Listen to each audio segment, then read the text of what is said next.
His house children's home, a Miami Gardens facility that has housed young migrant children for the federal government, was accused in Broward County Court of letting a small child fatally suffocate underneath a blanket. The boy was not an immigrant but a young minor brought to the facility in 2007 after being taken from his parents in Broward by the Florida Department of Children and Families. The 2009 case, which was settled 3 years later, is just one of several lawsuits against his house, including a 2008 complaint for allegedly failing to pay an employee minimum wage, which was also settled out of court, and a 2013 lawsuit by the South Broward Hospital District over $12,684 in unpaid fees, which was dropped in 2015. As a whole, the legal issues paint a troubled portrait of the facility, which houses children on behalf of the U.S. Office of Refugee Resettlement, the agency that found itself in the middle of a national firestorm this week as President Trump ordered thousands of migrant children separated from their parents. Neither his house nor the federal government will comment on whether any of those young kids ripped away from their parents at the border ended up in Miami Gardens.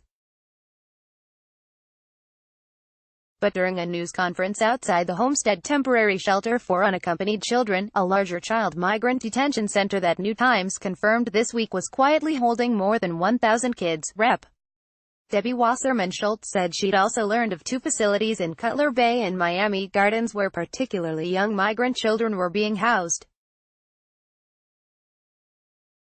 His house is believed to be one of those 2 facilities. Details of the 2007 death at his house are slim because court documents from the wrongful death case weren't available this week. But the case also sparked an insurance dispute in federal court, where Judge Ursula Ungaro laid out the undisputed facts of the case. In February 2007, the Broward County Department of Children and Families removed an infant from a woman's home and placed the child in the care of one of his house's foster mothers.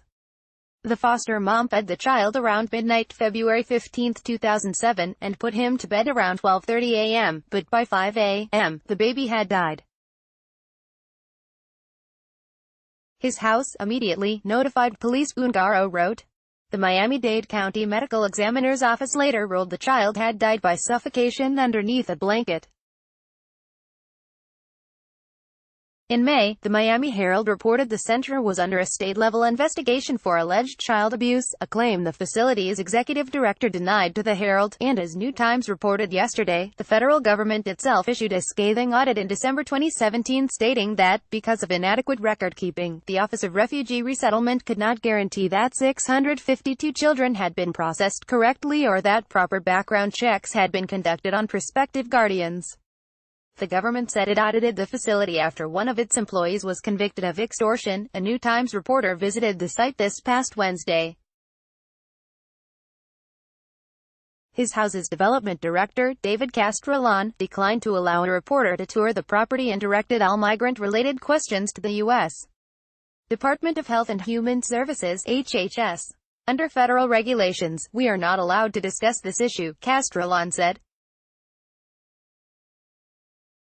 An HHS spokesperson, Kenneth Wolf, declined to comment, stating that for the safety and security of children in the Unaccompanied Alien Children Program shelters, we do not identify specific locations of permanent facilities. His House representatives did not respond to follow-up questions yesterday from New Times related to the past lawsuits. The legal trouble and abuse allegations once again call into question the quality of care that migrant children receive once apprehended by immigration officials. Earlier this week, Homeland Security Secretary Christian Nielsen claimed children in government care are well taken care of, and Trump surrogates in the media have been lambasted for comparing cage-filled migrant prisons to summer camp.